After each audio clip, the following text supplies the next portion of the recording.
Ang Philippine Air Force ay maghahanda para sa isang armada ng kamanghamanghang eroplano. Hindi lang isa, hindi dalawa, kundi aabot sa 36 na mga eroplano ang darating.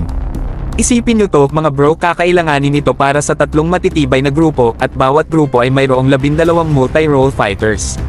Ito ay isang armadang may kalakasang hindi dapat balewalain. Ang Philippine Air Force ay handang magpakitang gilas at ipakita sa mundo ang tunay na lakas ng Pilipino. Pero, mga bro, huwag kayong masyadong mag-relax dahil may mas malaking balita pa.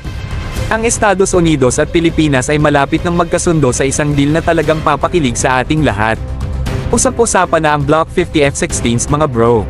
Ito'y bahagi ng Security Assistance Plan sa ilalim ng Enhanced Defense Cooperation Agreement EDCA Bases Agreement. Naramdaman nyo ba ang kiliti at excitement sa hangin? Ang samahan ng dalawang bansa ay patungo sa mga bagong taasang hindi pa natin narating. Isa itong patunay sa matibay na ugnayan ng United States at Pilipinas.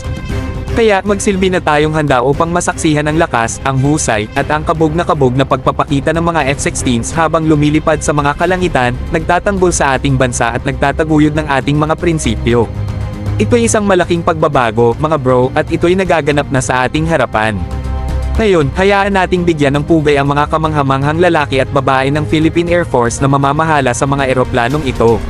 Ang kanilang galing, dedikasyon, at matibay na paninindigan sa ating bansa ay dapat kilalanin at respetuhin. Sila ang mga tunay na bayani na nasa unahan ng nakamamanghang pagpapakita ng ating lakas at pagkakaisa.